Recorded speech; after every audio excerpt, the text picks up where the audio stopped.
quero apresentar o professor Dr. Leonardo Bittencourt, né, que é a referência no Brasil em relação à ventilação natural, simulações de ventilação, etc, etc.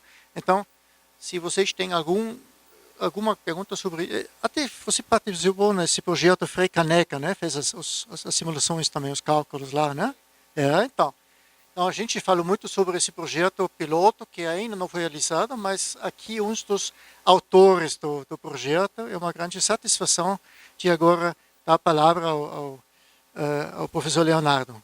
Muito obrigado.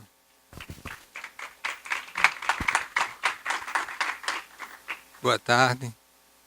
Eu queria agradecer inicialmente o convite feito para essa apresentação e dizer que eu sou uma pessoa realmente muito interessada e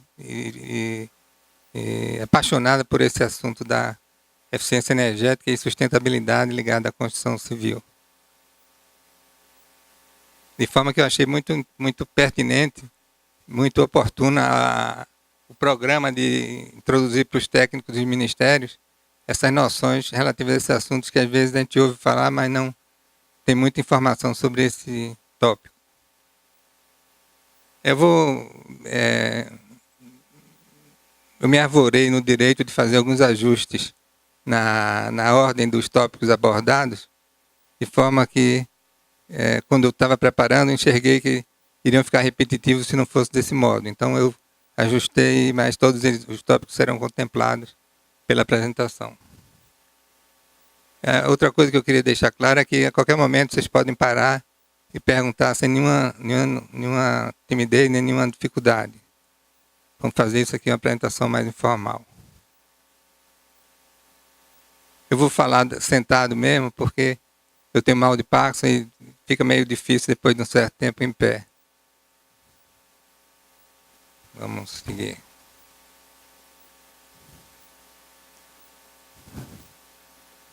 O que a gente chegou à conclusão é que os atuais modelos de desenvolvimento têm se mostrado insustentáveis, especialmente quando se avalia a possibilidade de deixar para gerações futuras o mesmo patrimônio ambiental que a gente recebeu dos nossos pais. Tem dois ambientes que podem ser obtidos, né? O primeiro de uma forma mais espontânea, mais natural, e o segundo de uma forma mais artificial. E isso gerou alguns paradigmas que vinham sendo adotados até então e que começam a ser questionados sobre a sua viabilidade e a consequência de cada um desses dois impactos, né?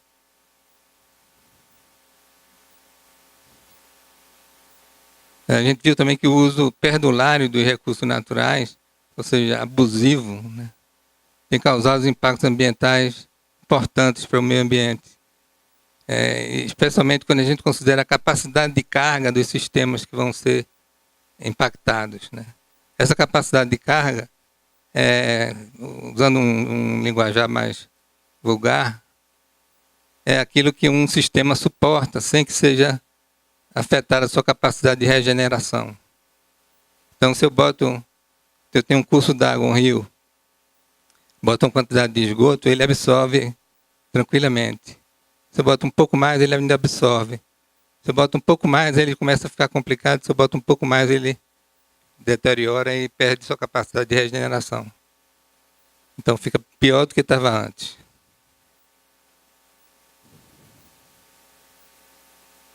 Essa geração e disposição de resíduos produzidos pelas atividades humanas tem sido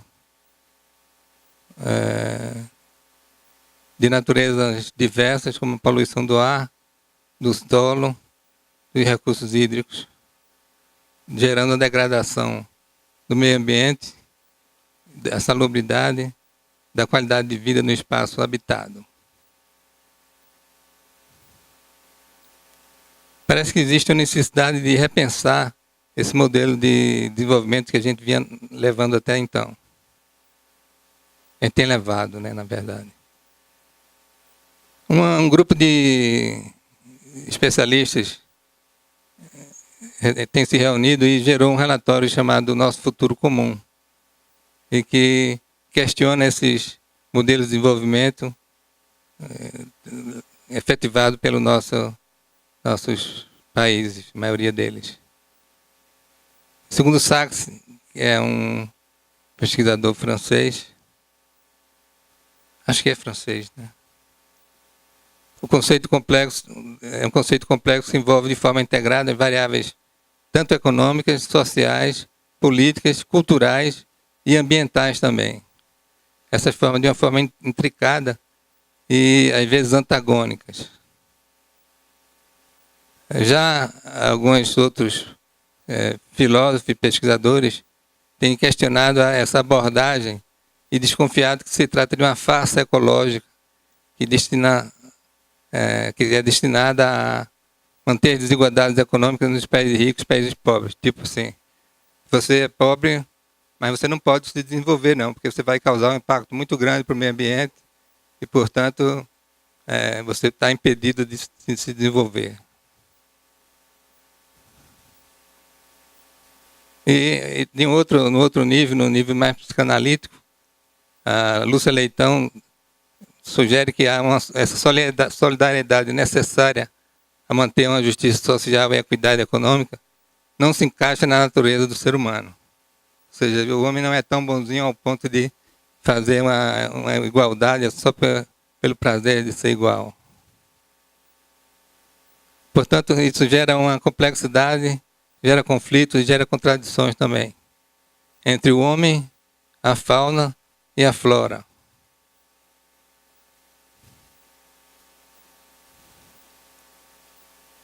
Nenhum tipo de desenvolvimento está isento de impactos ambientais. O que importa é a intensidade desse impacto. Qualquer coisa que se mexa na natureza gera um impacto ambiental, que pode ser de diversas magnitudes, e são essas magnitudes que interessam a gente conhecer.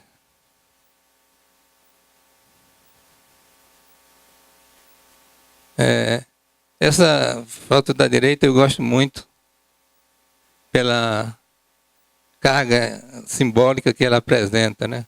Você vê que tem um passeio em cima de uns pilotis de madeira, tem um portão.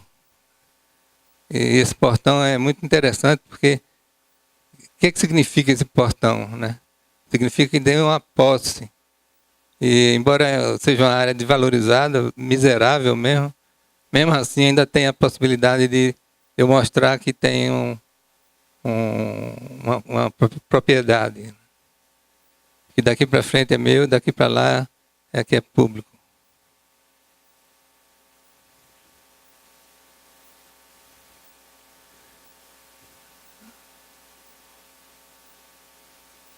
Isso aí é restrições ao crescimento dos países pobres, que a gente já tinha falado, e a relação de degradar o meio ambiente em função da saída da pobreza.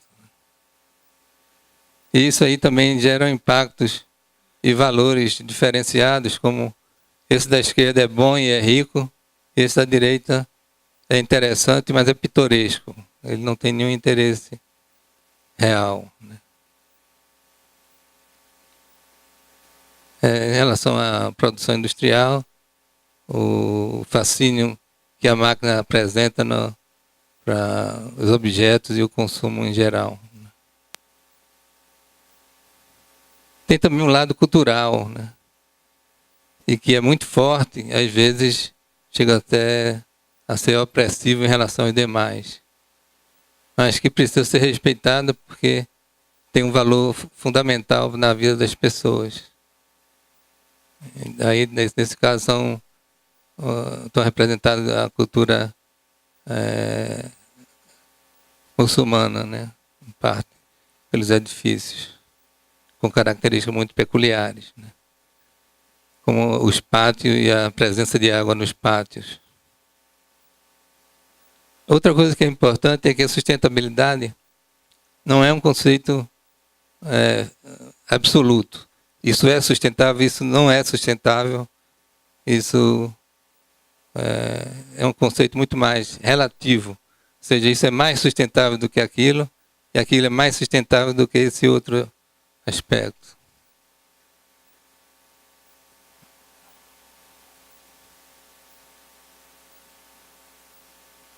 E essa sustentabilidade ela é função dos conflitos existentes entre as demandas econômicas, sociais, políticas, culturais e ambientais. Quando a gente fala em sustentabilidade, a gente se concentra mais, vem na nossa mente mais frequentemente as questões ambientais. Mas se não for economicamente viável, não for socialmente viável, nem politicamente plausível, né? Sem atender os aspectos culturais, essa sustentabilidade ambiental não se sustenta.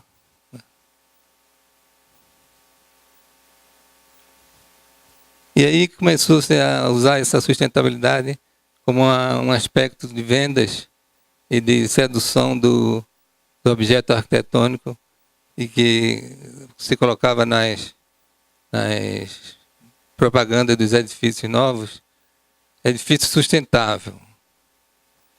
E você ia olhar o que é que tinha de sustentável, tinha que a calha era drenada para uma tubulação que dava para um tanque no térreo dos apartamentos que se usava para regar as plantas. Então isso era considerado sustentabilidade. Não deixa de ter uma abordagem que tem um lado sustentável, mas é muito diferente de ter um edifício sustentável só pelo fato de ele ter esse aspecto. E aí pensou-se na necessidade de estabelecer valores que pudessem informar o usuário que aspectos de sustentabilidade estavam sendo abordados nos edifícios anunciados para venda. E surgiram os indicadores de sustentabilidade e alguns de eficiência energética, já que percebeu-se que o consumo energético era um dos grandes vilões da sustentabilidade, principalmente pelo lado ambiental. Então, inicialmente, surgiu a pegada ecológica, que era um indicador que representava uma área de floresta que era devastada em função da construção de uma determinada área de edificação. Depois teve o BREEAM, que é um indicador do Building Research Establishment em inglês. Tem um LEED com o Green Building Council. O HQE, que era o original francês que produziu o Aqua brasileiro. Tem o selo azul da Caixa. E tem a etiqueta do Inmetro e o Procel, que é mais recentemente produzida no Brasil também.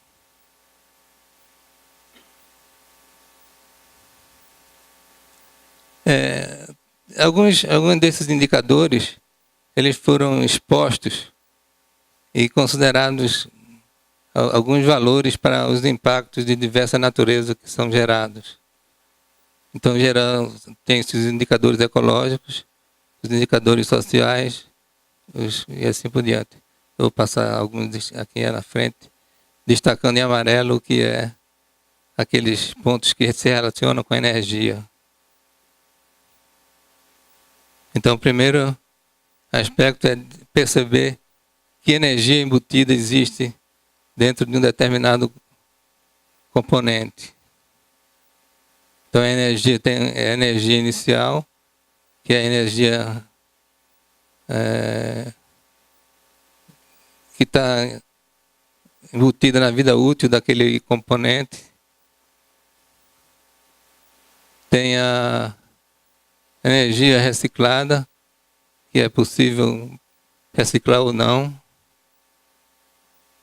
Alguns materiais têm um impacto inicial muito grande, mas depois, pela capacidade de reciclagem, isso se compensa. Então, tem vários itens ligados à construção civil. Tem também a energia, embaixo tem o valor que representa o fator de aproveitamento dele, né? Energia renovável, que é aquela que é utilizada na geração de energia, ou também é aquela que é utilizada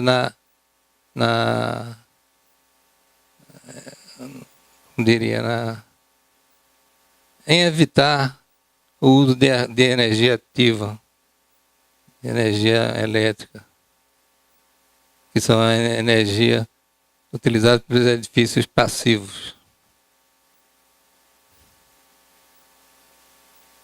Tem a poluição e os dejetos gerados. Só para ter uma ideia do que se considera em cada um dos aspectos. Ainda nos indicadores tem a emissão de CO2, que a gente fala muito, né?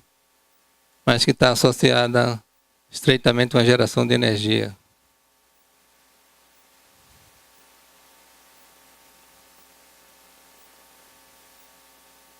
Tem produtos à base de biomassa, madeira, bagaço de cana, e aí vai. Outros indicadores. O tipo de solo. Só para ter uma ideia de como é complexa a quantificação desses indicadores, desses aspectos ligados à sustentabilidade, né? Consumo de materiais tóxicos, tratamento do lixo. Tem também os indicadores financeiros, né?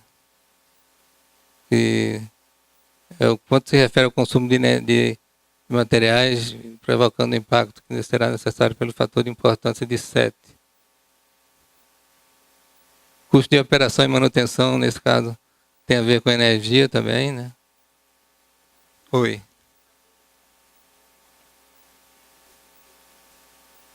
Sim.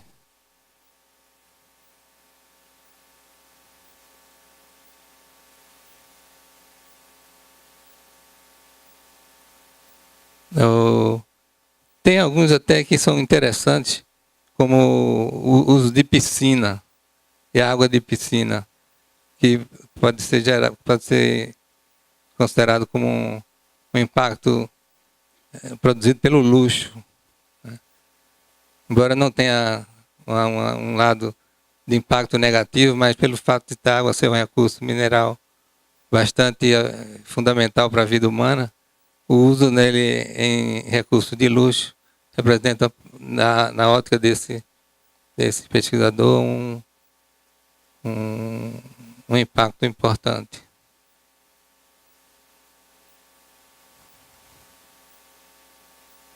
Os investimentos de energia renovável, em quanto tempo ele se paga, né? E o recurso, né? O custo desse recurso para a implantação.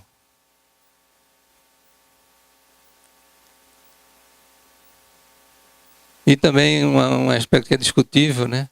Mas que inclui o incentivo ao desenvolvimento de economia local. Ou seja, se eu uso um componente produzido na Alemanha, eu estou causando um impacto financeiro diferente daquele se eu compro um tijolo que foi feito em Coité do Noia, né? A gente não sabe nem onde é. Mas que, se fosse regional, seria assim considerado.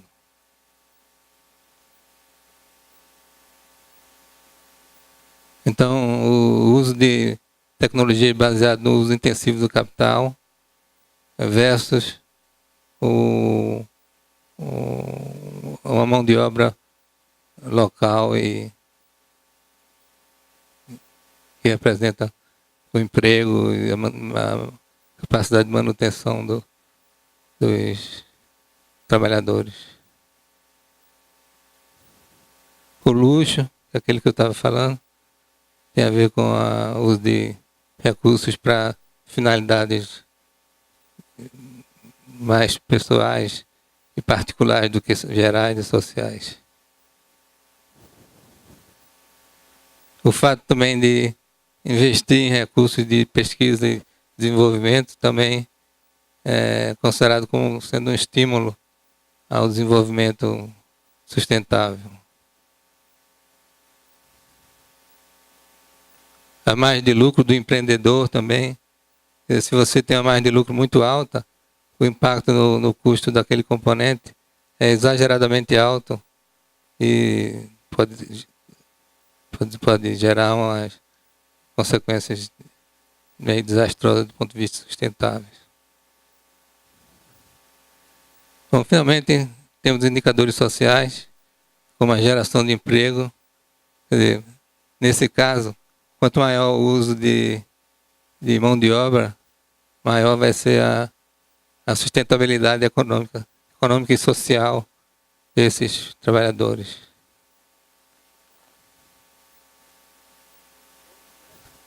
Oi? Os indiretos também. Todo impacto na cadeia produtiva, de fato.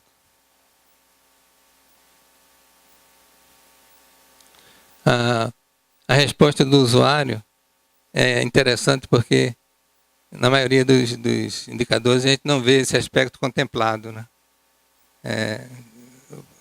O fato da pessoa estar satisfeita com o que recebeu de edifício para trabalhar ou para morar, ela tem a ver com sustentabilidade também, nesse sentido que foi proposto pelo esse pesquisador. A conscientização e reconhecimento desses aspectos práticos e pelas práticas construtivas também. O bem-estar da mão de obra envolvida, as condições de trabalhador, de salubridade, de segurança.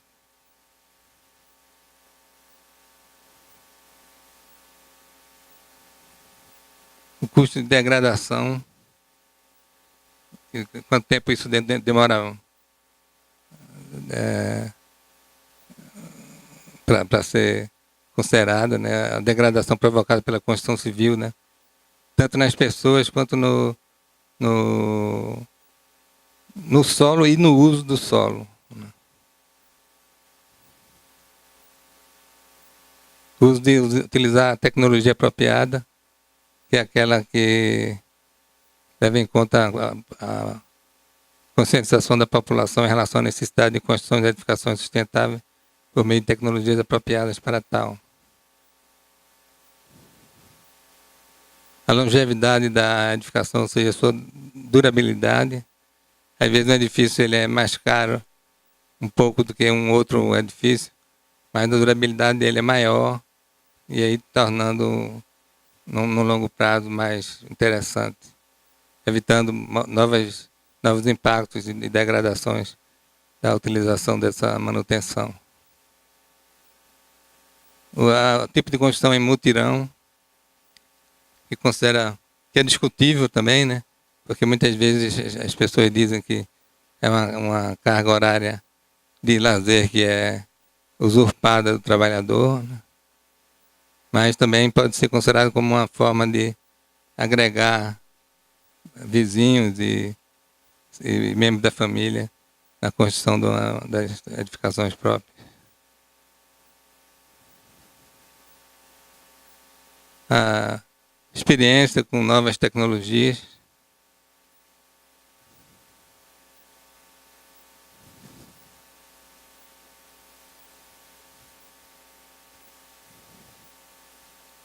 A ocupação e deslocamento representam o quociente entre o gasto de transporte e o número de horas de trabalho como fator de importância, de 6%.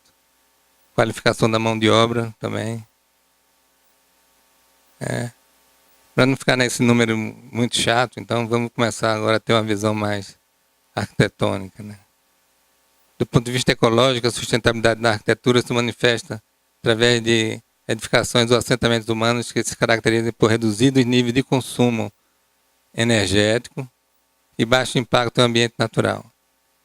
Essa é a série da Rolls-Royce, que utiliza recursos sustentáveis em níveis sofisticados de refinamento construtivo. Esse aí também na Rolls-Royce.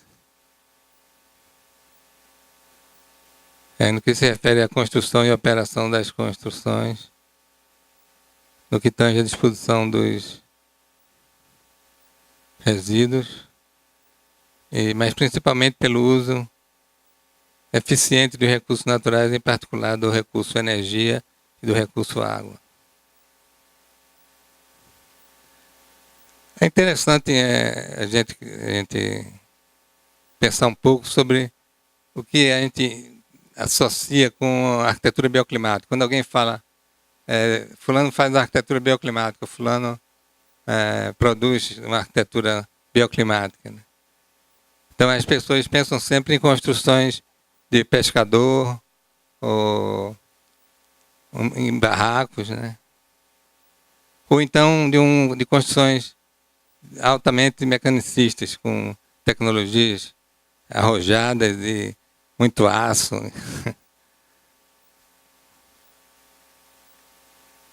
E se a gente se detiver um pouco na observação da que a arquitetura vernacular produziu, realmente produziu construções muito interessantes que respondiam adequadamente às demandas arquitetônicas da época, né?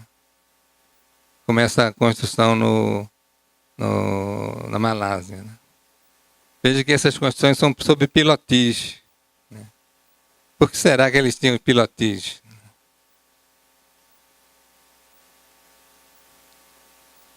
Alguém tem alguma ideia? Oi?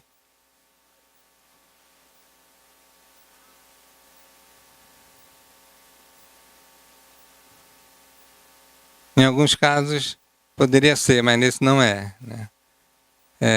As palafitas, por exemplo, elas são nessa condição justamente para evitar inundação.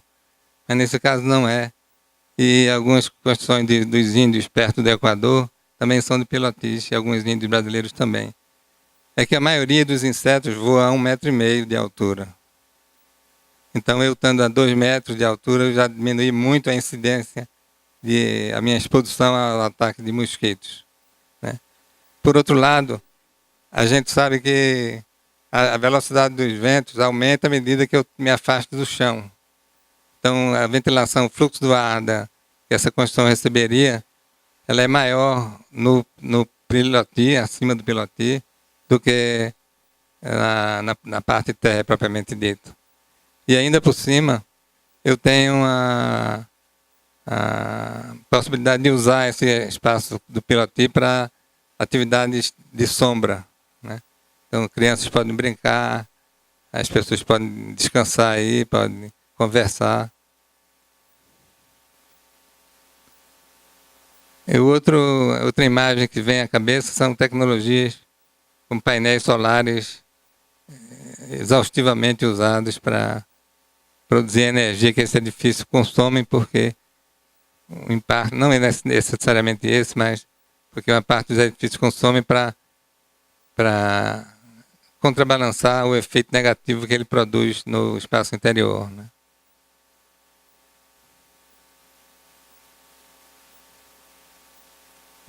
Em relação aos impactos associados à construção civil, encontra-se o desmatamento para a implantação de assentamentos humanos. Evidentemente que para eu assentar espaços construídos, eu tenho que utilizar o chão, né? Então isso é inevitável. Mas gera também impermeabilização do solo, poluição do ar, do solo, da água, extração de materiais vegetais e minerais, industrialização da construção, transporte de materiais, tecnologia da mão de obra disponível, gerando desemprego ou gerando emprego, dependendo do caso.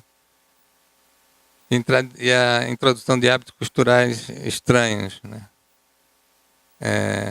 Se você for ver a construção dos países, a maioria dos países árabes, elas são fiéis a esses padrões culturais muito, muito rígidos, né? Mas ao mesmo tempo muito adequados aos ambientes, espaços arquitetônicos e espaços urbanos. Na Agenda Habitat da ONU, em 2004, observou-se a necessidade de ter um uso sustentável da terra, o desenvolvimento social levar em conta a erradicação da pobreza, criando empregos produtivos e integração social. Isso são itens que são interessantes, mas meio utópicos também, né? Se a gente for realista. Oi.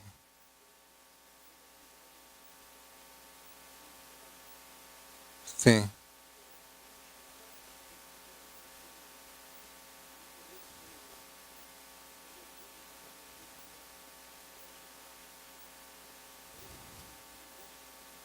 Não, esses seriam variáveis políticas, né? Eu tratei mais das questões ligadas ao social, financeiro e ambiental. Então, ele tem outros aspectos, o trabalho inteiro leva em conta outros aspectos que tem a ver com as questões políticas também.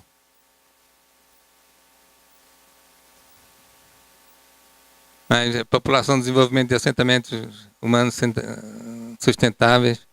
Então, tudo isso é desejável, mas como se faz isso é que é o nó da questão, né? Ótimo, né? Beleza. Sistema de transporte, construção, comunicações sustentáveis, conservação e reabilitação de heranças históricas e culturais, desenvolvimento equilibrado dos assentamentos em regiões rurais, e lá vai, finalmente, o uso sustentável da energia, né? Então, é um objetivo da ONU, através da Agenda Habitat, o uso sustentável da energia. Tem a ver com a eficiência energética, né? Pelo fato de utilizar a eficiência energética como sendo a realização de um trabalho que demanda energia de forma eficiente e o mesmo trabalho realizado com menos energia possível, né? Esse seria o mais eficiente. Um impacto que começou a ser gerado na arquitetura, claro que foi consequência do que se gerou do que se tinha na época, é o uso de padrões arquitetônicos de caráter internacional, né? Chamado de arquitetura internacional, que produziu resultados insatisfatórios em vários setores da atividade humana, principalmente no consumo de energia. Lá está de novo o conjunto de prédios, né? Totalmente envidraçados, o que não deixa de ser bonito, né? E que também não deixa de ser interessante do ponto de vista do espaço interno, pelas vistas que são produzidas, mas que tem produzido efeitos negativos do ponto de vista do consumo de energia e da geração dessa energia para abastecer esses prédios.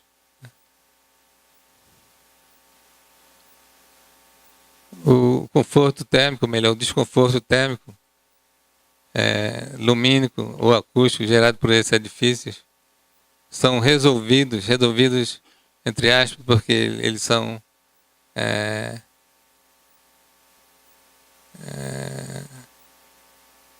atendidos através da utilização de equipamentos eletromecânicos, como ar-condicionado, né? O que depende da eficiência dos equipamentos, mas que a ineficiência da arquitetura que seria corrigida por esses edifícios, por esses equipamentos inadequados.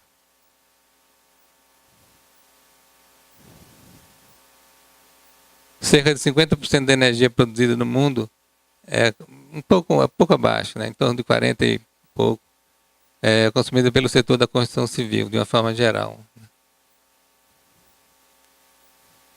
Uma parte pelo transporte e outra parte pela indústria.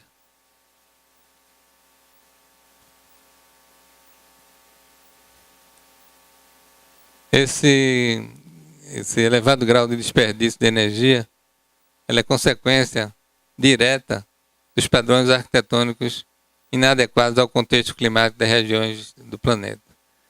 Então, se a gente estava olhando aquelas construções vernáculas de que tinha uma preocupação em atender as características do entorno que era produzida, ele também, por outro lado, a geração de padrões arquitetônicos inadequados, como os edifícios vidraçados, ele tem causado impactos importantes no consumo de energia na construção civil. Esse prédio da esquerda, ele é localizado aonde?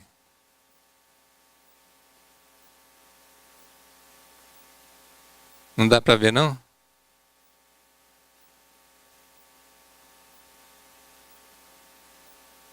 Oi? Rio de Janeiro. Mas poderia ser em qualquer lugar do mundo, né? Então esse padrão internacional é que é discutível, né?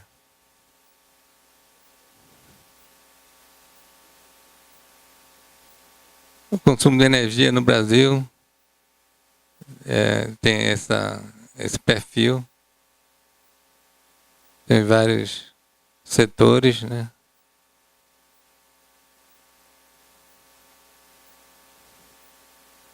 E desse consumo de energia na edificação, tem um impacto, uma participação muito grande do condicionador de ar, né? Primeiro porque aqueles edifícios são difíceis de se morar sem o uso do ar-condicionado. Depois que eles são inadequados ao uso do ar-condicionado também, porque tem uma perda de energia muito grande, né? A transmissividade, a transmitância do vidro é alta.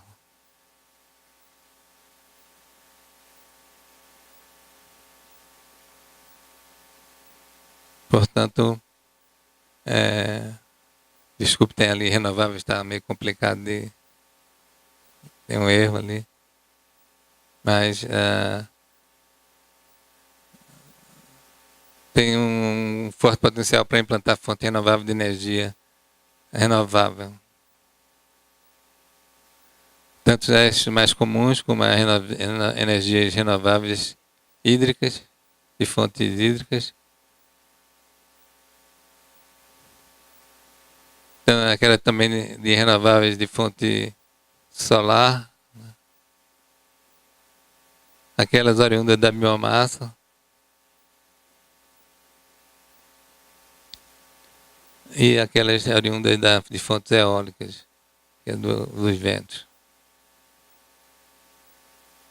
Essas características dos climas, ela também pode ser traduzidas em estratégias bioclimáticas recomendadas para cada uma dessas regiões.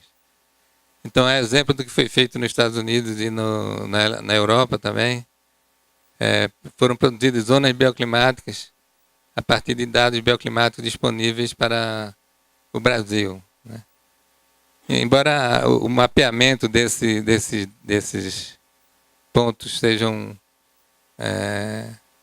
mais rarefeitos, se desenvolveram técnicas que tentavam abranger ou expandir para as regiões vizinhas as características climáticas das regiões que possuíam dados bioclimáticos. Então, esse aí, por exemplo, é um trecho de uma zona bioclimática, de um mapeamento bioclimático brasileiro chamado Zonas Bioclimáticas Brasileiras, de autoria de Maurício Roriz, que infelizmente não está mais conosco. Mas ele tentou estabelecer regiões que apresentavam mesmas demandas do ponto de vista do partido arquitetônico, né? Como uma forma de evitar distorções entre as características do clima do lugar e as estratégias bioclimáticas para essas regiões.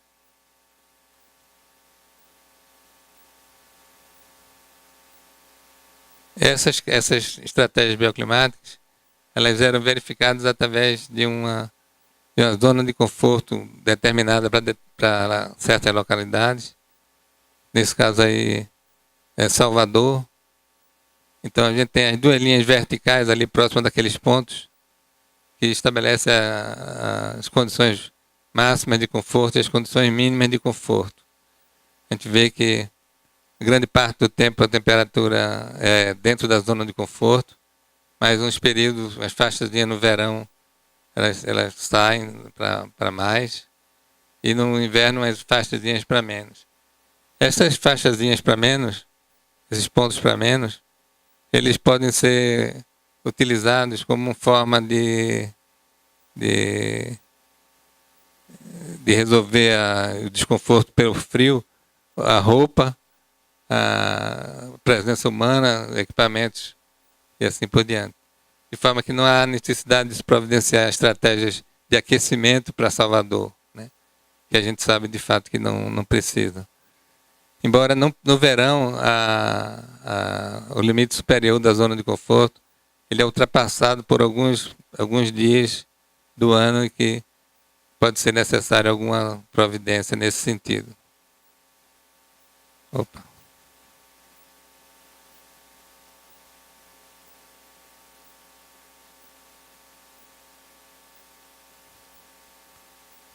Ok, tá. Então,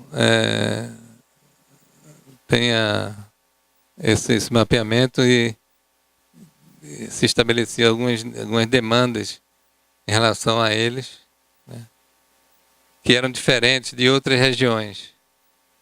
Então, nesse caso, as regiões marcadas estão associadas ao clima quente e úmido, né, e que têm estratégias bioclimáticas semelhantes entre si. Não que sejam edificações de climas iguais, mas as demandas bioclimáticas sugerem estratégias de projetos semelhantes, né? Algumas mais intensas e outras mais suaves, mais moderadas, mas todas elas muito semelhantes, que são sombreamento, evitar ganhos de calor, remoção da carga térmica através da ventilação, produção de resfriamento fisiológico também através da ventilação, para aquelas regiões onde tem ventilação, né? Porque é interessante, algumas estratégias recomendadas para Florianópolis incluíam ventilação no verão. E aí um pesquisador de lá fez um levantamento e descobriu que não tinha vento no verão. Então, era uma estratégia que era recomendada, mas não era disponível, né?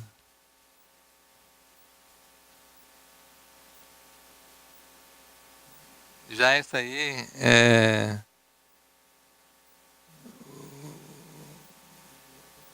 não estou conseguindo ler aqui. Essa é considerada a cidade mais fria do Brasil, né? Então é praticamente o ano todo abaixo da zona de conforto. Urubici.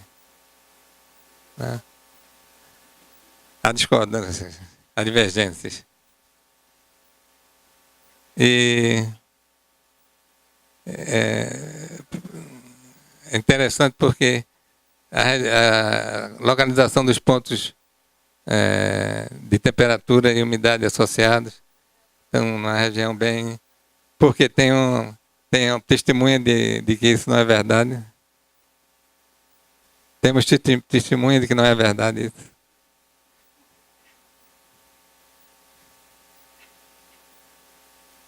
Já Cuiabá é tem uma pesquisadora que é professora da USP, e uma vez ela estava fazendo doutorado e me ligou para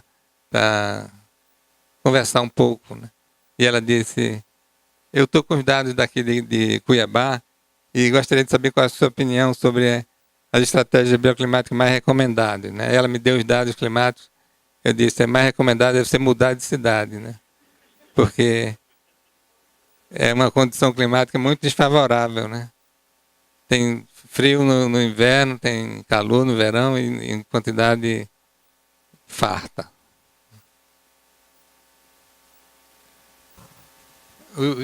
Os selos e etiquetas de certificados de consumo de energia, elas têm a finalidade de hierarquizar ou classificar o desempenho da eficiência energética dos edifícios, para que haja um conhecimento da intensidade em que esse consumo de energia se dê nas edificações. Então, é exemplo do que foi feito com os equipamentos, como geladeira e fogões e motores, carros, inclusive, as edificações também ganharam um selo, uma etiqueta de eficiência energética. E essa etiqueta ela foi produzida no âmbito da Secretaria Executiva do Procel, da Eletrobras, e ela é fornecida,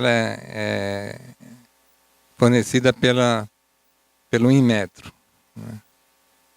Então, o selo, embora tenha sido produzido pela Eletrobras, através do Procel, ele é emitido pelo Inmetro. Então ele tem essa característica semelhante ao que tem as geladeiras e tal, só que ele é composto por 3 subetiquetas, né?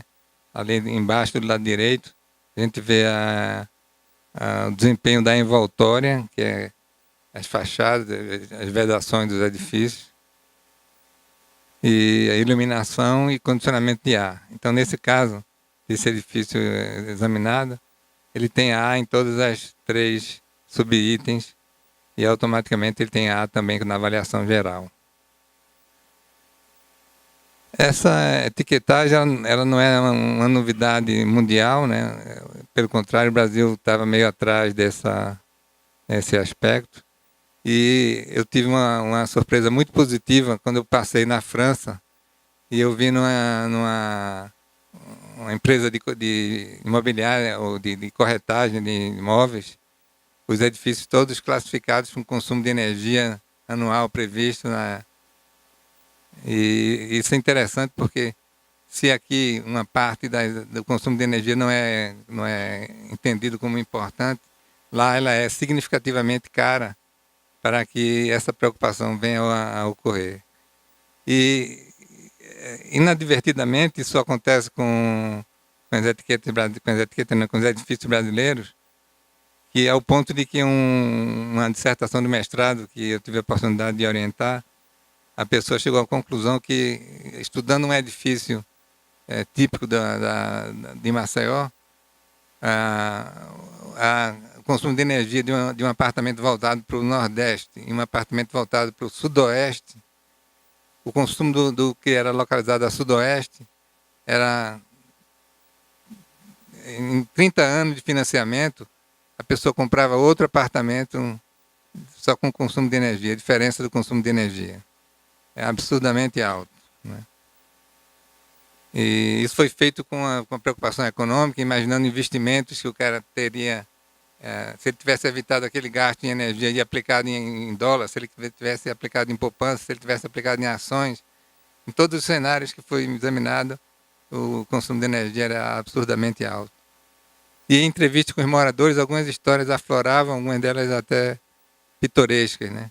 Como um morador que disse que depois que ele foi morar lá no apartamento a Sudoeste, a vida social dele tinha melhorado muito. Aí o cara ficou surpreso e perguntou por que isso tinha ocorrido. Ele disse, porque eu chego em casa, não consigo ficar em casa, então passei a jogar voleibol, passei a assistir cinema, fazer parte de um clube de selos, e tinha sempre uma atividade que ele tinha que fazer antes de chegar em casa 11 horas, né? Que é quando ele começava a entrar em casa. E dormir, então, o ar-condicionado tinha que ser topado o tempo todo, o ano todo. Isso é uma distorção fantástica, né, do que seria um abrigo do ser humano. Esse selo também ele pode ser emitido tanto para o projeto quanto para a construção executada.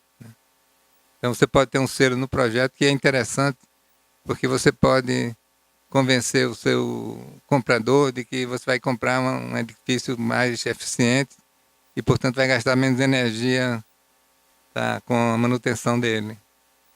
E no edifício propriamente dito também é interessante, porque eu posso fazer um projeto e não executar ele de acordo com o projeto.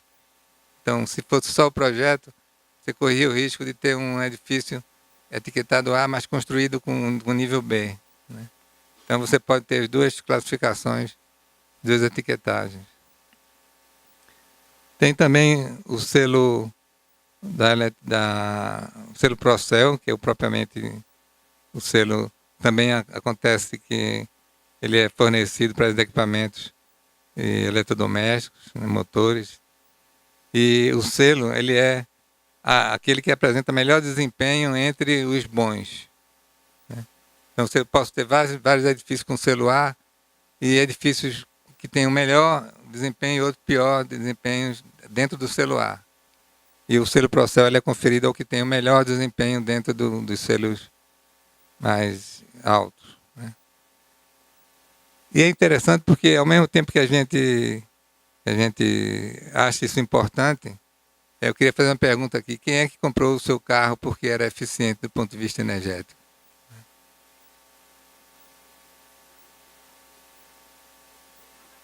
A geladeira você olhou, mas o carro não, né?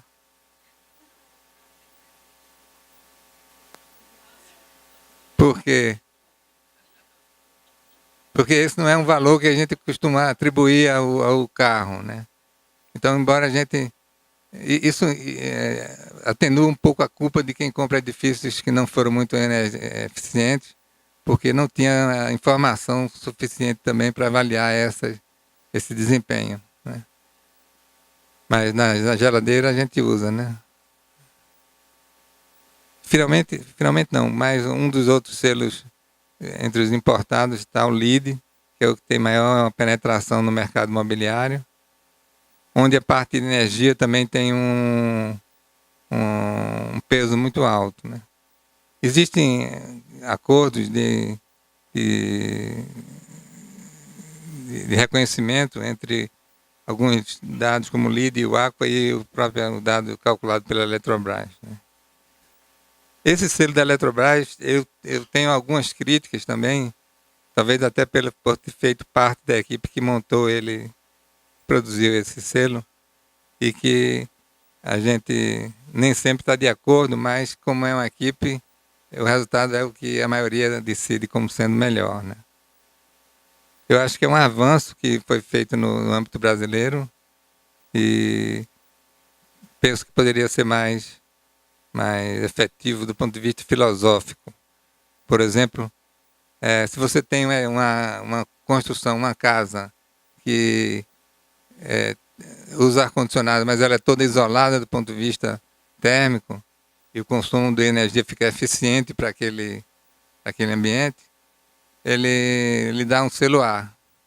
Mas se você faz ele totalmente ventilado naturalmente e a transmitância dos componentes não é a que deveria ser, embora você consuma energia nenhuma, você não é selo A nunca.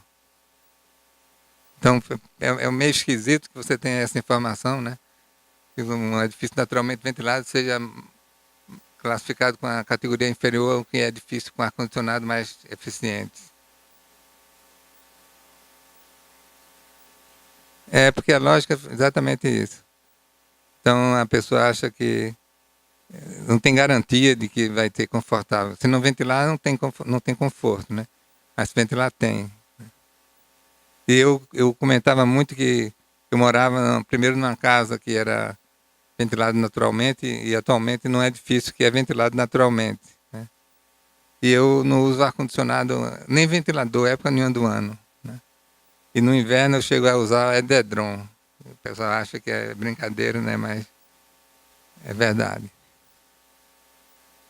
Além desses aí, está faltando, entre os mais utilizados, o Aqua, que é uma derivação do HQE francês. Né? A vantagem do HQE é que ele considera os aspectos, desde os contatos iniciais do arquiteto com o cliente, até o contrato do arquiteto, do engenheiro com a obra, do arquiteto com as assessorias. Existem visitas que são feitas periodicamente durante a obra, que são fundamentais para ter o selo HQE. Né?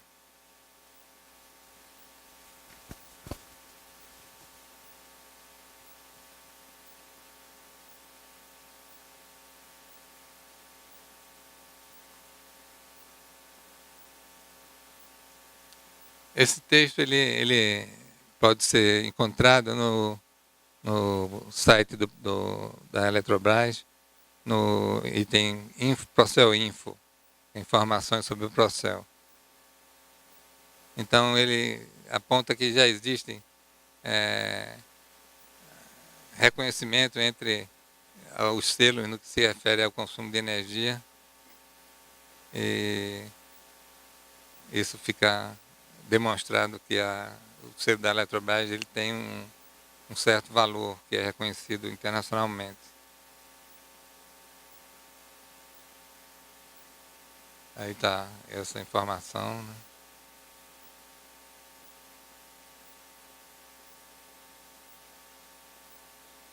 A etiqueta de edificações, inicialmente no edificações comerciais, depois edificações residenciais, chama-se RTQ e RTQC, que é edificação.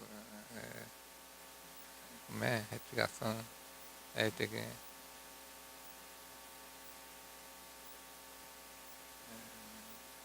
Eu estou esquecido do requerimento.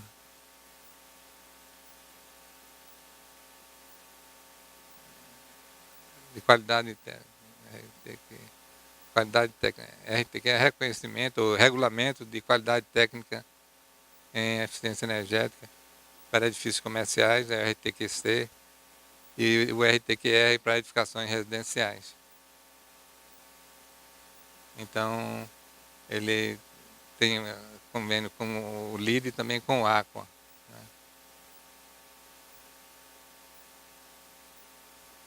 Esse Aqua, ele é uma adaptação feita pela Fundação Vanzolini de São Paulo.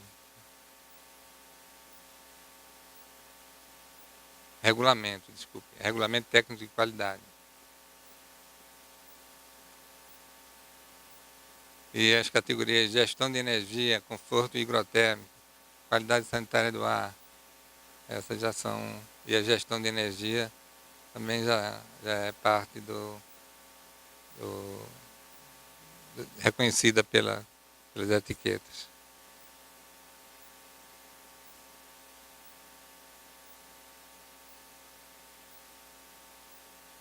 E segundo avaliações que foram feitas, diz que essa economia pode chegar a 50%, que é muito alto.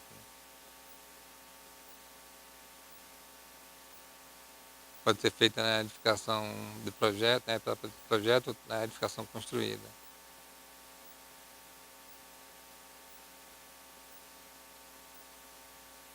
A etiquetagem possibilita o conhecimento do nível de eficiência energética das edificações, ou seja, ela quantifica esse consumo de energia em relação a outras edificações. Porque antes dessa essa avaliação, você tinha que um edifício, você poderia dizer que o seu edifício era eficiente, mas não estava dizendo quanto eficiente ele era. E isso era muito explorado pelo mercado, pelo menos um dos conhecimentos que a gente chegou a ter é que em Salvador uma construtora estava botando edificação e regulamentação técnica de qualidade nível E.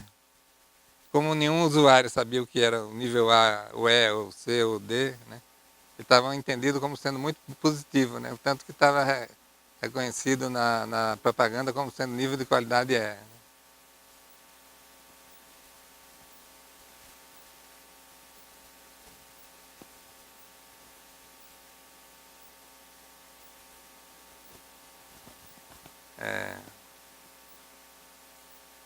Na verdade, é importante que os problemas ambientais sejam considerados mais como um condicionante arquitetônico envolvido no projeto, que deve ser considerado desde a etapa de concepção, a formação de uma imagem mental de tipologia arquitetônica adequada ao clima local.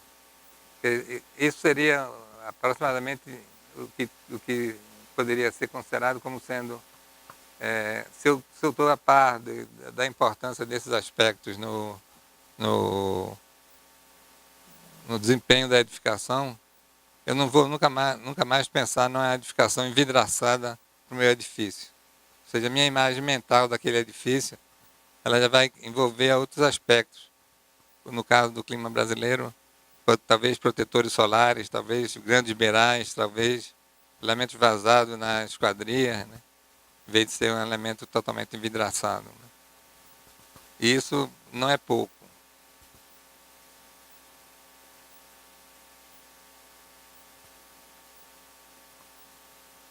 Esse é um edifício no Chile, que é interessante porque essas questões energéticas foram levadas em conta na concepção do projeto.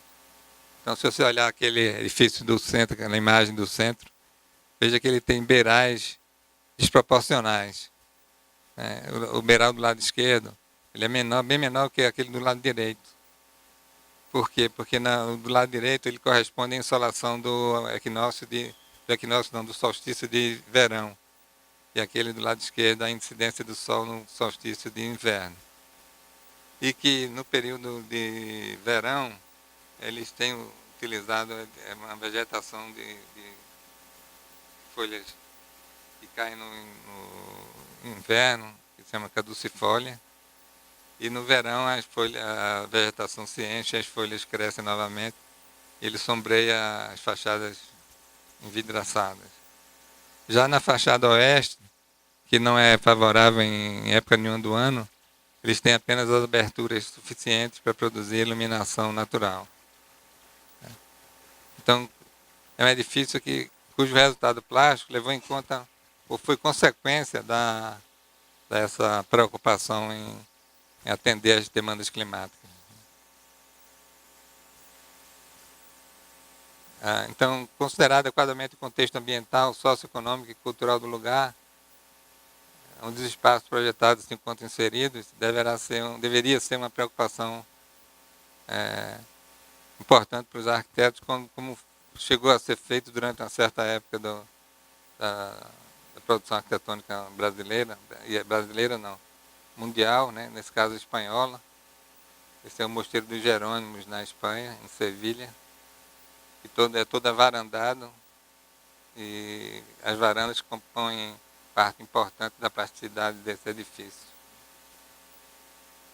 Em contrapartida, a gente tem edifícios completamente envidraçados, cujos trabalhadores desse edifício ficam muito satisfeitos quando falta energia, porque são todos dispensados de trabalhar, porque é absolutamente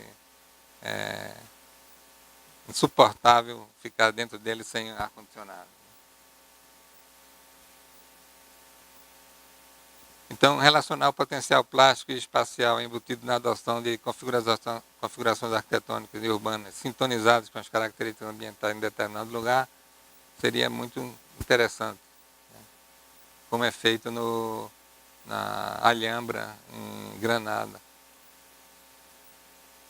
onde a água e as paredes grossas de disposição em pátios favorece a criação de um microclima muito agradável, né? Num clima que é muito seco e desconfortável. Até o aeroporto de Granada, essa foto da esquerda do arquiteto Rafael Moneu, onde ele é construído de domos que tem uma abertura zenital e produz luz natural durante o dia todo.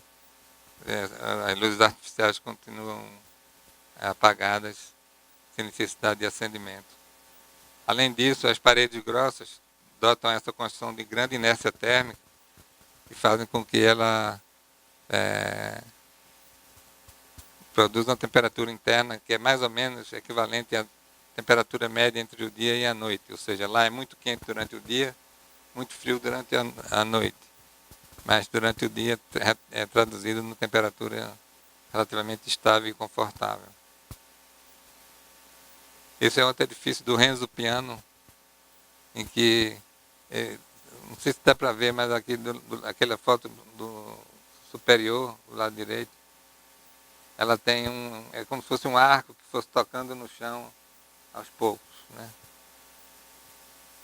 E um corte desses arcos produz esse tipo de edifício, onde uma parte da frente é gerada com protetor solar, que reflete a radiação incidente para a parte mais funda do edifício, melhorando o nível de iluminação natural nesses espaços. E a parte frontal tem os brises que estão aí constituídos e compõem parte importante da edificação, da plasticidade da edificação. Esse é um edifício feito na UFAL, onde a proteção solar, a captação de ventilação e exaustão dos ambientes internos se fizeram, se traduziram na linguagem que compõe a plasticidade do edifício.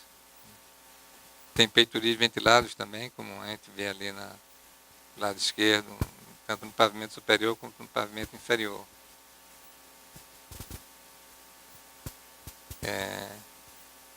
Também é interessante que seja estimulada uma reflexão acerca da importância de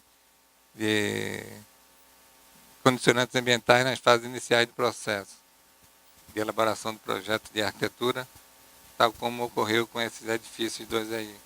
O primeiro é o da esquerda, quando os protetores solares se constituem na plasticidade mais forte da edificação, e do lado direito os grandes beirais de 12,5 metros da rodoviária de Maceió.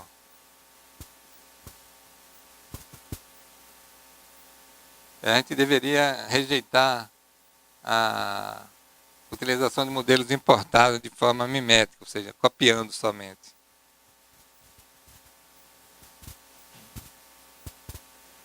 O que pode levar a alguns desastres. Por exemplo, esse edifício do lado direito é um edifício da estufa de Kew Gardens, na Inglaterra. E dentro desse edifício se planta palmeiras tropicais, bananeiras. E toda vez que eu estava com saudade do Brasil, eu ia aí, passava uns 10 minutinhos, já suava um pouquinho, já me sentia em casa, né? Só que isso na prática de edificações, pessoas que vão morar aí, você vai ter dois tipos de clima, o verão e o inferno, né?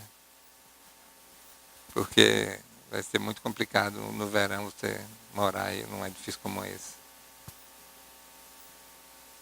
Então, existe a necessidade de identificação de padrões urbanos e arquitetônicos que sejam mais adaptados ao ambiente, tanto natural como cultural, e os edifícios são implantados num clima quente e seco, como são implantados no clima quente e úmido. No clima quente e seco, eu tenho edificações com paredes muito espessas, tenho pátios, posso ter ruas até sombreadas, como esse caso aí, onde tem as lonas que se puxam de lado a lado, formando sombras no espaço urbano. Veja que a tipologia construtiva é toda construída de pátios, às vezes menores, mas sempre pátios, né? Que as vias são estreitas para sombrear, diminuir a insolação e diminuir a ventilação. Por que eles querem diminuir a ventilação? Porque no clima quente e seco a temperatura ou é muito quente durante o dia ou é muito fria durante a noite.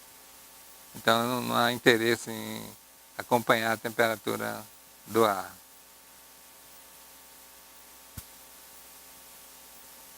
A mesma coisa, né? Só que em outros climas. Já no clima temperado, veja que apesar de ser um clima temperado, ele tem protetores solares nessa fachada de vidro e nas outras fachadas também tem um sombreamento, uma certa dose de sombreamento das esquadrias. Aí também. E isso não é uma coisa tão difícil de fazer. Eu coloquei esse slide porque eu acho que ele é ilustrativo para demonstrar que isso não é uma coisa difícil de ser obtida, né? Tanto que esse edifício foi projetado por 2 alunos do curso de arquitetura da UFAL, que acabou ganhando uma menção honrosa no concurso internacional de projetos de pré-estudantes. Que eles fizeram o que eles chamam de edifício Cobogó, que é um edifício que é vazado em partes. Aqui tem trechos que são vazados, com a finalidade de permitir uma ventilação através do edifício e não prejudicar a ventilação do edifício que vai estar localizado atrás, né? Então é como se a malha urbana pudesse ser porosa para a passagem do vento.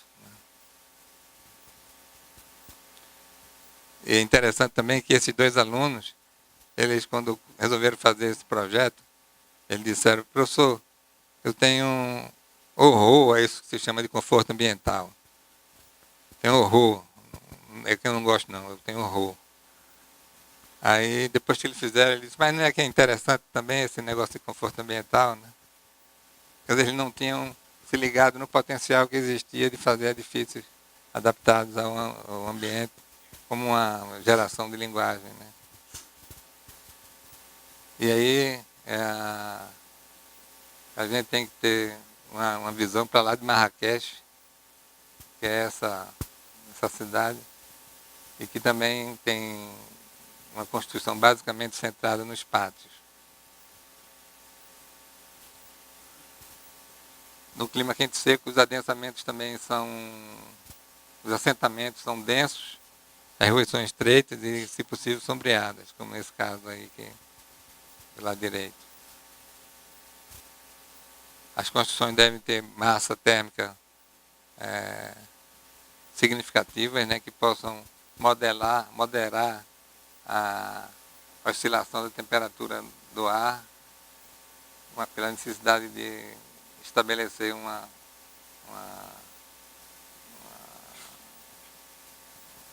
uniformidade ou uma média razoável entre a temperatura máxima e mínima do ar e produzir edifícios confortáveis. Presença de água nos pátios e de varandas também são utilizadas nos dias mais quentes, onde a construção não dá conta, as pessoas botam o colchão na varanda e dormem lá, né? Como é um pátio, é voltado para dentro do edifício, então não tem muito problema. Já as construções no clima quente e úmido, elas têm outros potenciais que são pouco explorados, né? Entre esses potenciais está a permeabilidade do espaço ao vento e à visão, né? Então ele podem ser utilizados cobogós, como essa parte que a gente vê aqui em cima, venezianas, que podem ser fixas ou móveis, elementos de transição como varanda, que é um espaço que nem é dentro nem é fora, né? Ou melhor, ele é dentro e é fora, onde pode ser colocada a rede. É um espaço de transição muito interessante para o clima quente e úmido.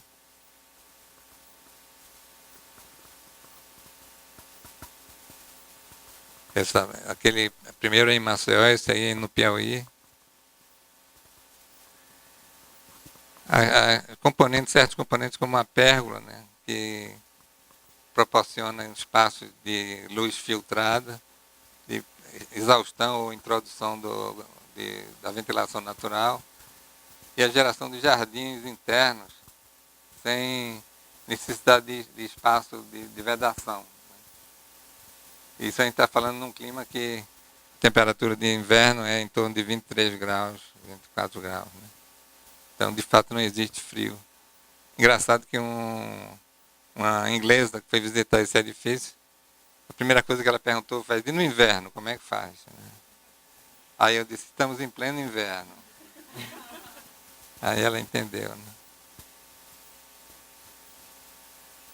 Então, alguns elementos e componentes, eles podem ter papel relevante nessas duas tipos de edificações, para um clima quente e seco como um clima quente e úmido.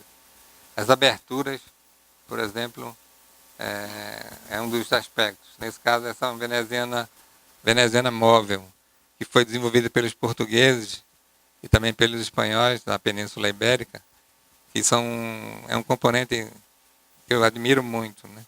Pela capacidade de poder sombrear, permear, é permeável ao vento, pode permitir o controle da privacidade, ela é inclinada, pode regular as lâminas para baixo, então fazendo com que o fluxo de ar que passe aqui em cima, que ele seja redirecionado para a parte inferior, onde as pessoas estão ocupando espaço.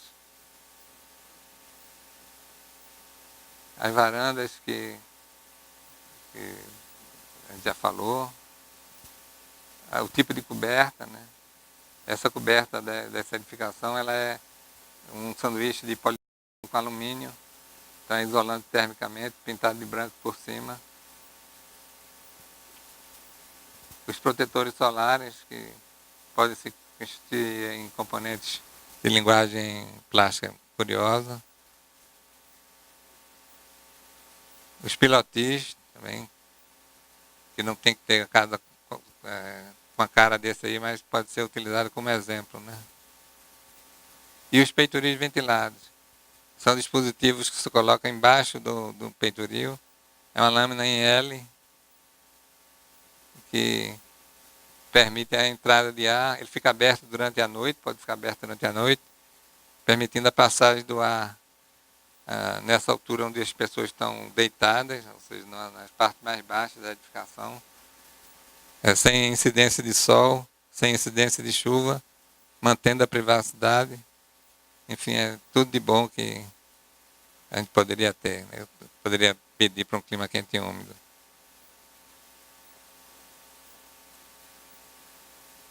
Ao invés de se considerar, eu acho que ao invés de considerar as demandas bioclimáticas como restrição ao desenho urbano e à criação arquitetônica, a gente devia olhar como parte de novos vocabulários construtivos que podem ser utilizados, que ao invés de reproduzir padrões inadequados, eles podem ser usados para gerar arquitetura de melhor qualidade.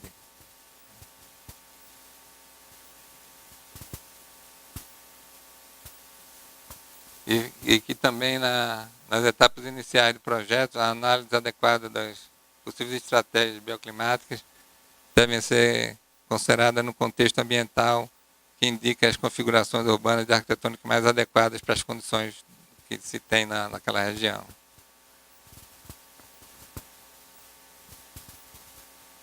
A sustentabilidade em arquitetura depende, entre outros fatores, do nível de eficiência energética dos edifícios, que encontram-se estreitamente relacionadas com a tipologia arquitetônica adequada pelo arquiteto. E a gente lembrar que toda vez que a gente vê um prédio bonito como esse envidraçado, a gente está tendo, na verdade, um parecido com esse embaixo, do ponto de vista do usuário, né? Eu gosto muito dessa citação de um arquiteto chileno chamado Germán del Sol, né? Ele diz que essa preocupação com a arquitetura se trata de conservar o espírito da arquitetura do Atacama, que é uma região desértica do Chile, e não a forma. Conservar o exemplo, os muros massivos, as cobertas leves e os vazios pequenos, as sombras luminosas, os bancos, as paredes de adobe, que voltadas para o sul, lá no caso voltadas para o sol, no caso de lá, sol da manhã, e tratar de capturar a obra não estou conseguindo enxergar aqui. Pronto, a leveza e a graça de uma cultura que faz muito com pouco, mas com engenharia dos processos e métodos, né? E que sobrevive às trocas de uma forma geral, como uma capacidade de negociar e adaptar. Eu acho, é exatamente isso que eu penso. Então, obrigado.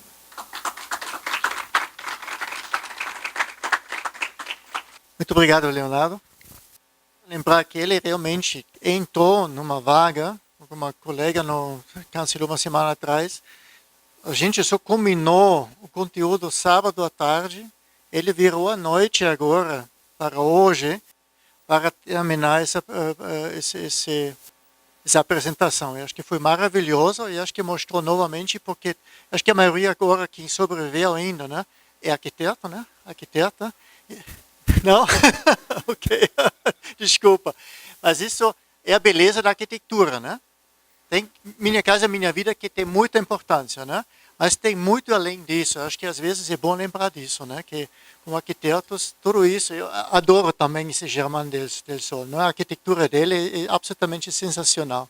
Ele realmente convive com o ambiente ali, né? Uma integração fabulosa, né? Muito, muito interessante. Agora, vocês têm perguntas, comentários? Sim. Precisa? Acho que não, né?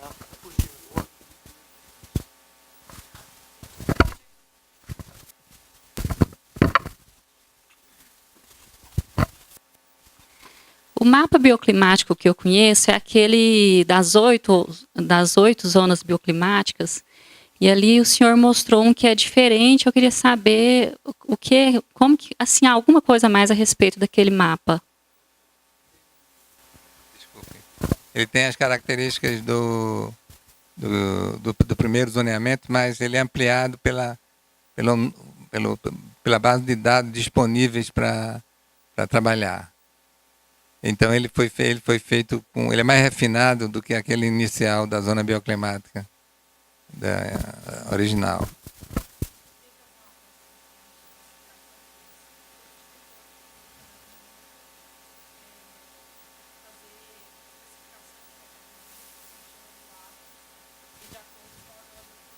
Parabéns.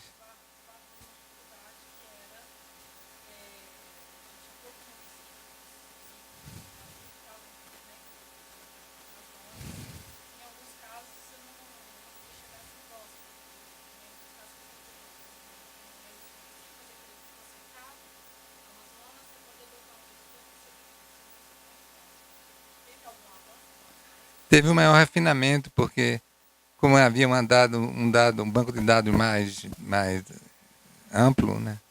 Então permitiu que mais zonas bioclimáticas fossem identificadas.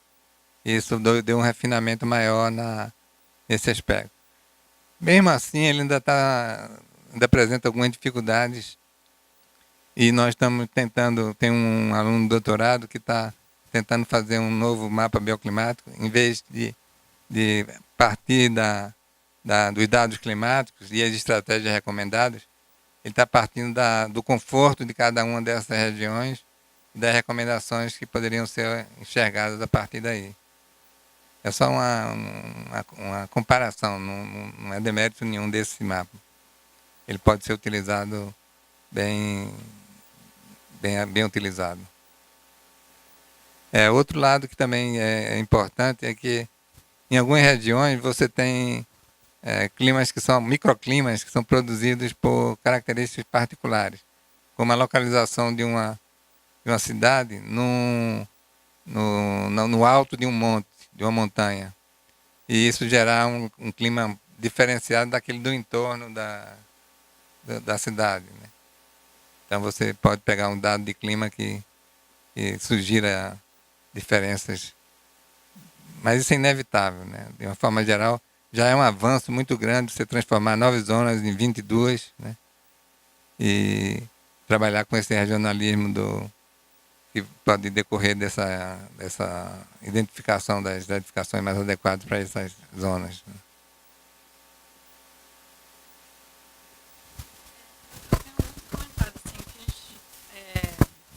Participou aí das coisas das simulações do Frei Caneca, e a gente sentiu assim, muita dificuldade de defender isso perante as empresas construtoras, principalmente na febre hoje aí da parede de concreto, das formas. A gente tentou emplacar um peitoril ventilado, eu li muita coisa do senhor, e a gente não conseguiu, assim, coisas mínimas. A gente teve muita dificuldade até mesmo para ampliar tamanho de esquadria, tipo de esquadria, enfim, foi uma batalha, tanto que a coisa não acabou não saindo do papel. Mas queria que você comentasse um pouco disso, como que a gente, você falou da arquitetura vernacular e tal, como que a gente volta a pensar nisso, nesse contexto hoje aí de pré-edimização. A gente está aqui num exemplo clássico desse, a gente ficou um tempo aí com o ar-condicionado funcionando mal, realmente o nosso nível de produtividade caía enormemente pela tarde, porque o ar-condicionado não estava funcionando. E aí, quando a gente fala da adaptação social, que aí tem um custo menor, tem a questão da produtividade, do ganho de escala, como a gente voltar a incutir isso na prática, né, na prática de projeto, na prática de construção, seja de quem está projetando, seja de quem está construindo, até nossa mesmo aqui, né, da burocracia que está aqui pensando o programa. Acho que o projeto já da GIZ é um esforço enorme nesse sentido, mas a gente enfrenta muitas barreiras, assim, quando chega então nas construtoras. Acho que é um dos principais, assim, tudo que a gente propõe é rechaçado assim de imediato. Esse é um assunto importante, né? E, ao mesmo tempo, abre espaço para muita polêmica, né? Um dos aspectos que eu considero é que as construtoras, elas querem o mais fácil para elas e aquilo que possa produzir maior lucratividade, o que é esperado, né? E do outro lado tem o poder público, que tem também um papel de regular essa fome, né, das empresas construtoras, né? Mas que pode estabelecer um ponto de equilíbrio entre esses dois fatores, né? Eu fiquei pensando muito nesse sentido a partir de um curso que eu dei em Manaus, e tinha um engenheiro da Caixa que ele dizia: nós temos uma distorção fantástica aqui em Manaus, que as habitações populares são obrigadas a ter aquecimento solar de água. O cara lá em Manaus, ele é obrigado a ter aquecimento solar de água, que ele desliga porque é tão desconfortável que ele não usa. Por que ele não poderia ter esse dinheiro, essa verba móvel, vamos dizer, flexível, né? Então talvez você possa ter alguns padrões que possam ser flexibilizados de forma a atender às características peculiares de cada região. Por exemplo, você poderia gastar mais verba na espessura das paredes, né? E para a maioria das pessoas pode ser considerado um desperdício, né? Como é que eu posso... Estou gastando 3 vezes a alvenaria de uma casa só, que eu estaria gastando em 3 outras. Mas que seriam 3 outras desconfortáveis, e enquanto de uma troca de uma mais confortável, né? Então tem um padrão mínimo que deve ser atendido, e eu acho que esse padrão mínimo deve ser determinado pelo poder público. Então, eu acho que de repente você poderia ter uma margem de manobra, 10%, 5%, aí eu não sei, teria que estudar isso. Mas que você pudesse utilizar esse recurso onde você achasse, onde o projetista achasse mais recomendável, né? E isso daria um diferencial de um projeto para outro, nisso estabeleceria uma discussão e uma oportunidade de as pessoas escolherem: eu não quero esse tipo de edificação, eu quero esse outro, né? Que tem, não quero esse de aquecimento solar, mas quero aquele outro que tem peitoril ventilado, né? Então, penso que possa ser uma saída.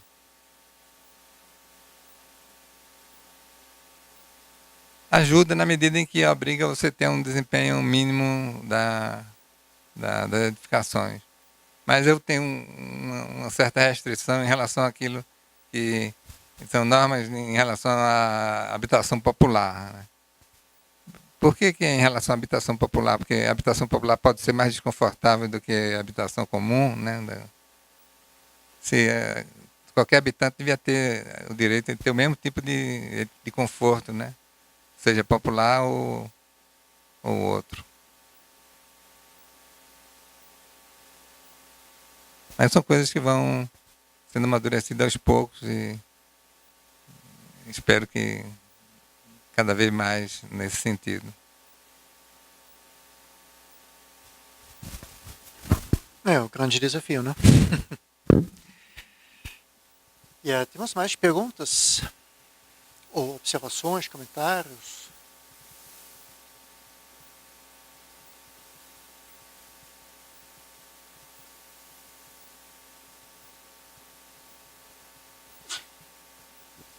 Só para completar uma ideia final, tem uma construtora em Pernambuco que está fazendo uns conjuntos habitacionais de pequeno porte, e ela tem feito estudos muito interessantes na redução dos custos, de todos os custos possíveis, e ela me chamou para dar uma consultoria sobre a obtenção de conforto, fazer as casas mais confortáveis com o mesmo custo, né? E nesse ponto ela não evoluiu muito, né? Ela acha que as pessoas preferem um certo grau de desconforto desde que o custo seja mais baixo. Então, é como se as pessoas topassem pagar o preço de um desconforto desde que tenha a casa por um preço mais acessível, né? Porque o nível de remuneração é mais baixo. Então, na verdade, ainda corrige.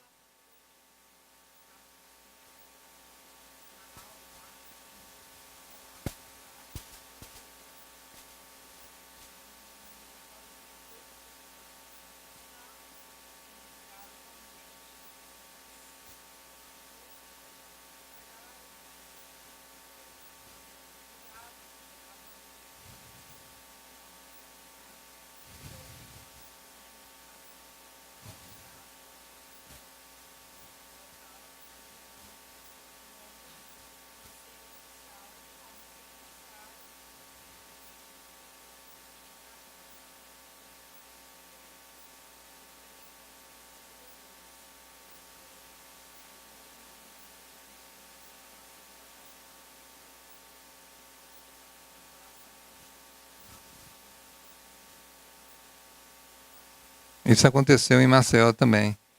Por uma parte do Minha Casa Minha Vida, especialmente aqueles de edificação de 3 andares, que eram divididos em 4 apartamentos, um para cada orientação, né?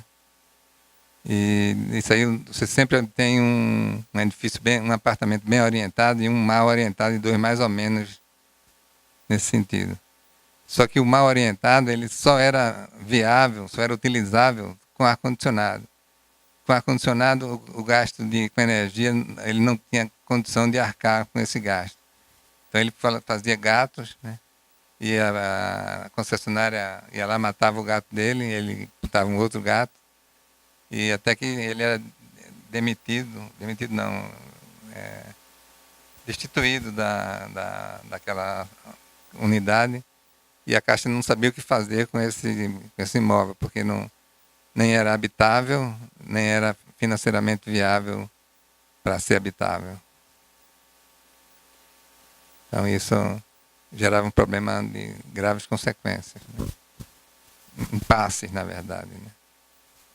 E já temos o link à minha palestra, né, sobre para que uma escola onde você não consegue aprender, para que um apartamento onde você não pode morar sem ar-condicionado e não tem dinheiro para financiar o ar-condicionado. Exatamente isso, né?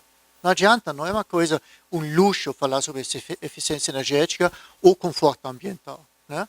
Isso vem junto e é preciso, né, uma exigência mínima, em princípio, manter uma temperatura razoável dentro do apartamento, né, porque você não pode esperar que o cliente depois coloque o ar-condicionado e pague uma nota preta só para conseguir esse conforto mínimo, né? Não adianta. É exatamente o mesmo, né? A palavra conforto, ela é muito... exatamente, ela não é muito feliz, né? Porque ela remete a um luxo, né?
Talvez a gente possa sofisticar um pouco mais, refinar, vamos dizer assim, em vez de sofisticar.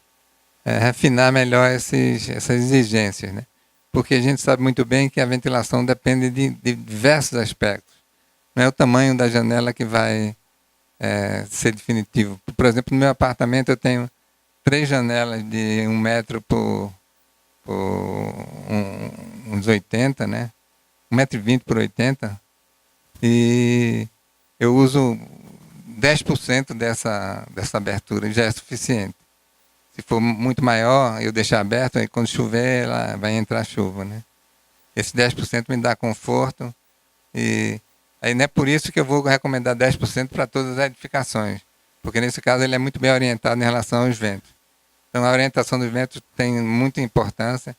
A localização entre abertura de saída e de entrada é muito importante. A tipologia da edificação também da abertura é muito importante. Então você tem um conjunto de recomendações que poderia ser mais refinados.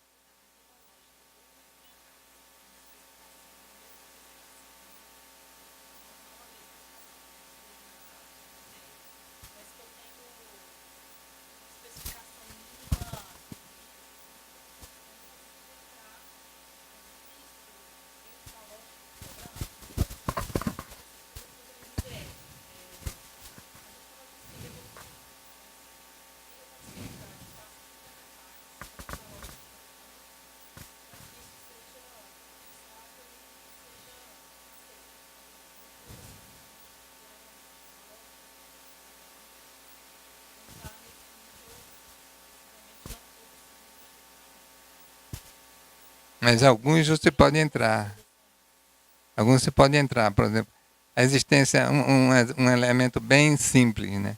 Eu só consigo ter circulação de ar se eu tiver entrada e saída do vento.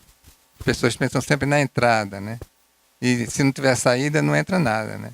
Tente botar ar numa garrafa de refrigerante para ver quanto você vai conseguir botar, né? Você não vai entrar nada, porque não vai sair nada. Então tem que ter entrada e saída, com áreas compatíveis, para que você tenha um escoamento razoável, né? As vedações também devem ter preocupações em relação a isso. Eu devo poder controlar o escoamento do vento, né? Nesse sentido, o peitoril ventilado é um elemento muito, muito interessante, né? E aí vai. Mas são coisas que não são tão complicadas, não. Parecem muito complicadas, mas não são, não. Esses princípios gerais são relativamente simples. E poderia ser tentado, sim.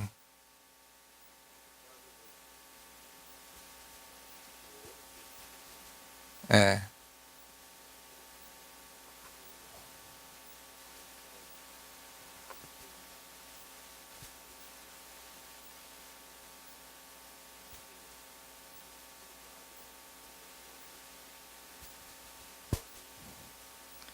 E talvez falte também um pouco de exemplos, né? De repertório, exatamente, de que você possa fazer um edifício, um conjunto habitacional que tenha essas características e sirva de modelo para mostrar que é possível fazer sem diminuir a lucratividade das empresas imobiliárias, ou diminuir um pouco, talvez, mas manter dentro de um certo nível de razoabilidade, sem o sacrifício dos moradores, né?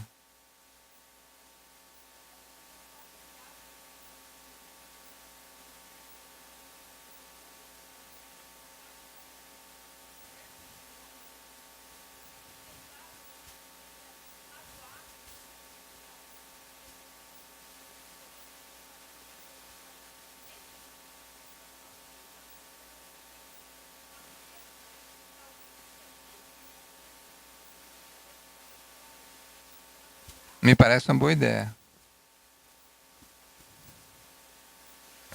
Porque a gente funciona muito com os olhos, né?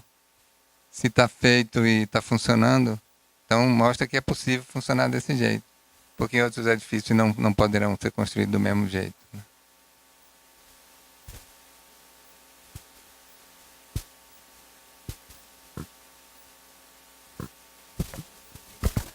Bom, mais alguma pergunta ou comentário? Sugestão? Quando vão começar a lançar o concurso?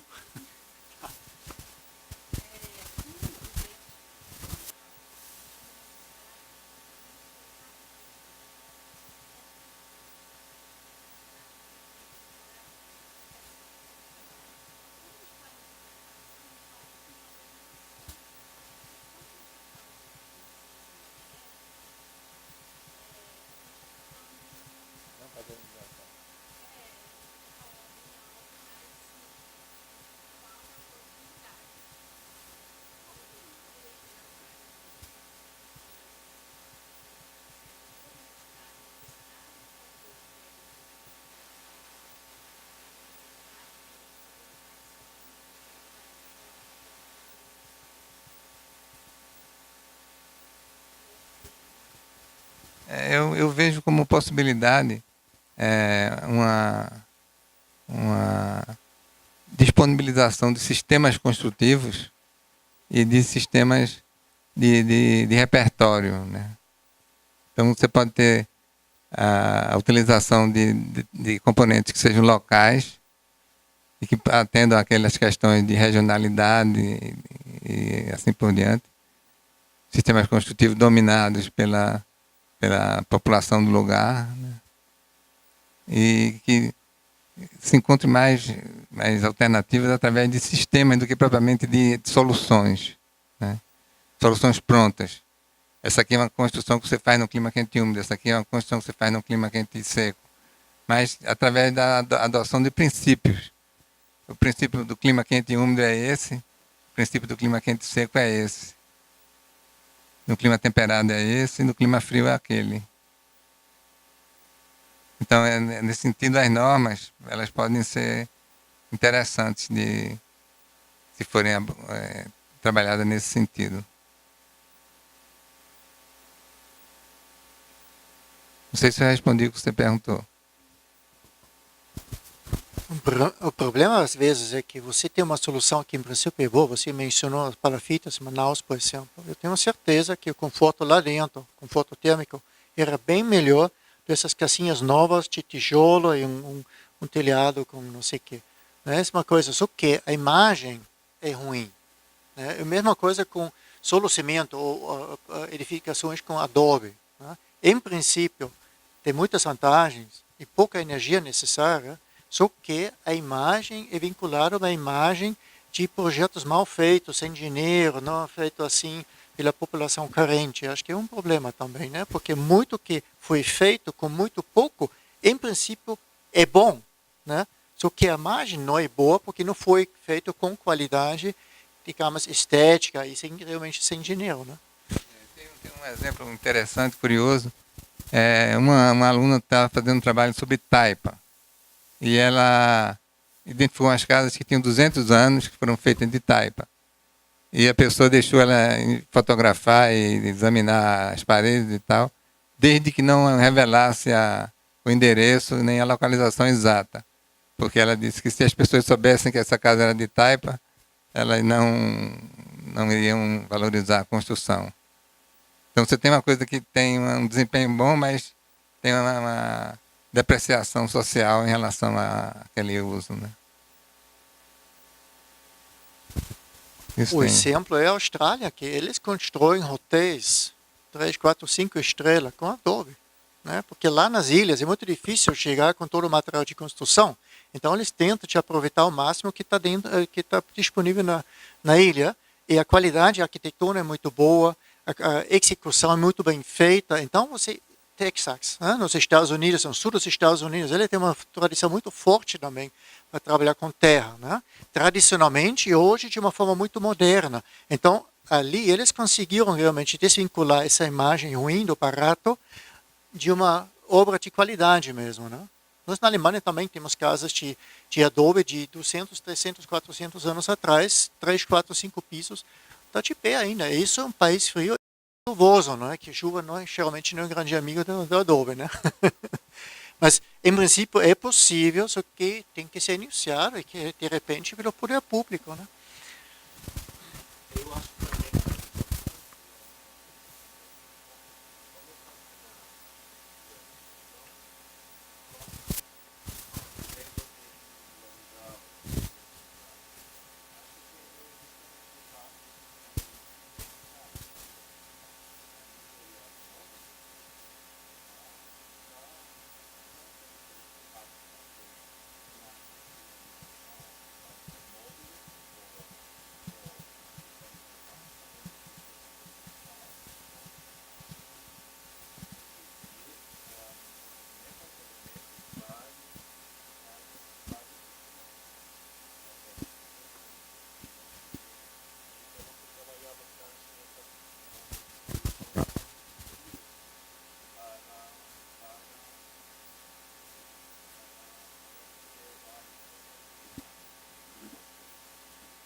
É.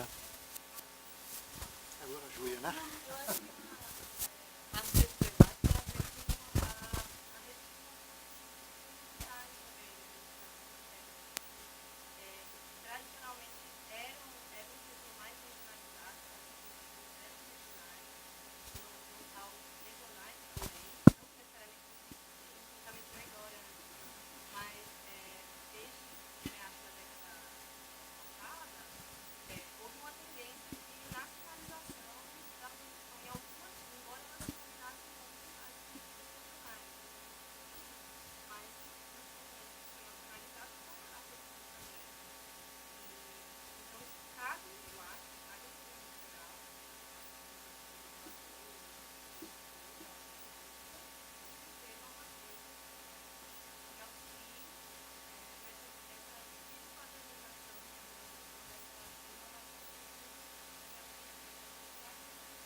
E o problema também dessa concentração, né? Você falou da nacionalização do setor da construção civil, que eu concordo, mas o problema também é que, de repente, é um lobby muito forte, né? Se você tem alguns poucos atores que são gigantescos, né? É muito difícil negociar e exigir. Se você tem muitas empresas de menor porte, médio porte, já fica muito mais fácil, né? Essa concentração para o poder público é um problema também, né? Um outro aspecto que pode ser vislumbrado a médio prazo são as simulações computacionais. Elas estão desenvolvendo de um jeito tão rápido que em breve vai ser possível qualquer pessoa fazer uma simulação computacional do desempenho do edifício. Então você vai poder exigir mais desse edifício do que propriamente hoje com recomendações.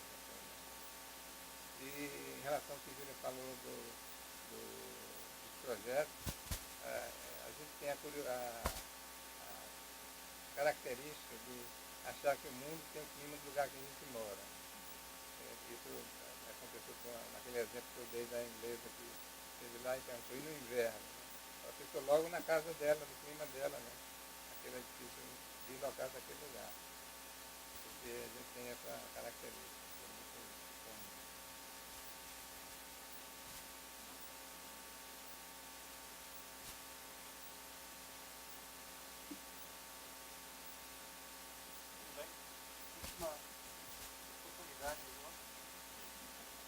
Tirar mais conhecimento.